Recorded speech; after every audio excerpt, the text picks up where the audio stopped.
अस्सलाम वालेकुम to all viewers, मैं हूं आपका host Yasir Bhattu. Welcome to Y AC. आज की नई वीडियो के साथ हाजिर हूं। आज की वीडियो का टॉपिक तंबाकू के हवाले से है। इस टाइम मैं अपने मॉडल फार्म सरदार जाई मॉडल फार्म पर अपने तंबाकू की फील्ड में मौजूद हूँ और मेरे राउंड अबाउट और तंबाकू की फसल देख सकते हैं। आज डेट 5 जनवरी 2025 हो चुकी है और ये जो तंबाकू है ये 15 नवंबर 2024 की काश्त और अब तकरीबन 1.5 माह की फसल हो चुकी है। तो इसको लगाने का मेरा मकसद ये था कि एक साइड पे तंबाकू लगाया जाए और एक साइड पे जो है ना भिंडी काश्त की जाए और सेंटर में जो है ना वो प्याज काश्त किया जाए। बेड के ऊपर जो है ना प्याज काश्त किया जाए। मतलब कि मेरा माइंड जो इंटरक्रॉपिंग का था उसी हवाले से मैंने पराली की मल्चिंग भी की थी कि जो बेड है वो ज़मीन भुरभुरी पड़ी रहे। मल्चिंग का ये फ़ायदा होता है कि जो ज़मीन नीचे होती है वो भुरभुरी पड़ी रहती है।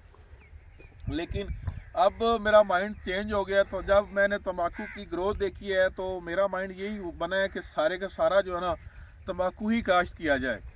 तो मेरे पास पनीरी अल्हम्दुलिल्लाह वाफर मकदार में खड़ी है। अब ये जो स्पॉट्स खाली पड़े हैं या जो लाइनें मैंने छोड़ी थी उन पे भी मैं तंबाकू काश्त करूँगा दोबारा इसी के। और जो स्पॉट्स ये कुछ पौधे जो है ना मेरे वैसे जो जर्मिनेशन है वो अल्हम्दुलिल्लाह वो 90% सर्वाइव किया है पौधों ने, पनीरी ने, और वो ठीक खड़ी है। कुछ जगह पे है कोई एक आधा पौधा जो वो किल हो गया, मर गया, तो वहाँ मैं नया पौधा शिफ्ट कर दूंगा। तो बात करते हैं फर्टिलाइज़र की। तो फर्टिलाइज़र है इसके नीचे मैंने सीधी जो बात है ना मैंने एक दाना भी किसी खाद का नहीं डाला क्योंकि मेरा माइंड था इंटरक्रॉपिंग का और मेरा इरादा था कि मैं इसे तभी जो है ना कोई इनको खाद डालूँ जब मैं सारी की सारी फसलें ऊपर काश्त कर लूँ। लेकिन अब जो है मैं इसे बहुत जल्द जो है ना पूरी के पूरे फील्ड में सिर्फ और सिर्फ तंबाकू ही काश्त करूँगा। और इसे जो फर्टिलाइज़र प्लान है वो भी मैं आपको इसी वीडियो में शेयर कर दूँ ताकि अगर अगली वीडियो में करता हूँ तो फिर जो काश्त कर रहे हैं उनको लेट हो जाएगी।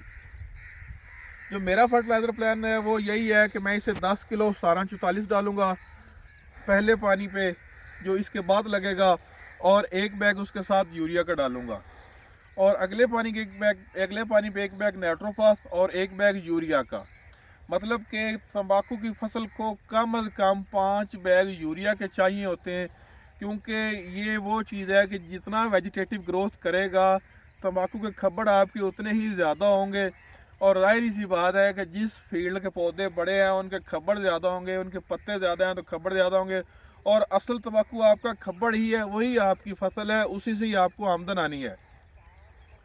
तो यूरिया इसे वाफर मकदार में चाहिए, 5 बैग कम अज़ कम इसे यूरिया के चाहिए। तो वो मैं जो लम्हा बलम्हा जो है ना जैसे फुर्सत मिलेगी 5 बैग जो है मैं इसे पूरे करूँगा।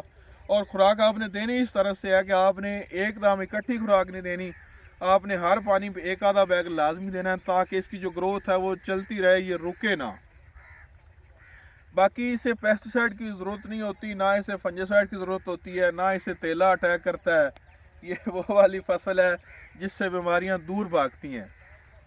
तो बाकी इंशाल्लाह जो है अगली वीडियो में जो मैं इसे खाद डालूँगा वो मैं आपको पहले भी बता दी है कि 10 किलो जो है वो अल्ट्रासोल की 1744 और साथ जो है वो एक बैग नाइट्रोजन का, यूरिया का, उसके बाद अगले पानी पे एक बैग नाइट्रोफास का और साथ एक बैग फिर यूरिया का, फिर खाली 3 बैग जो है वो डालेंगे यूरिया के। और साथ कोशिश करूँगा कि सल्फ़र और ह्यूमिक एसिड जो है वो लाजमी इस्तेमाल किया जाए ताकि ज़मीन का जो pH लेवल है वो ना हाई हो सके। तो यही मेरी फील्ड है।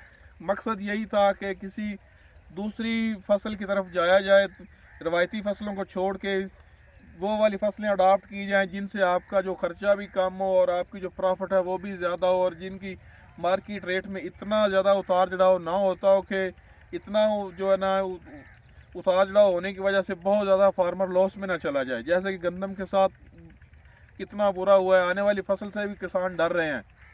आपको भी चाहिए कि आप इसकी तरफ जो है ना इन फसलों की तरफ जो है ना आप तवज्जो दें, इससे आपको भी फ़ायदा होगा और मुल्क की मईशत में भी फ़ायदा होगा। इंशाल्लाह मिलते अगली वीडियो में। जज़ाकल्लाह खैरा। अल्लाह हाफ़िज़।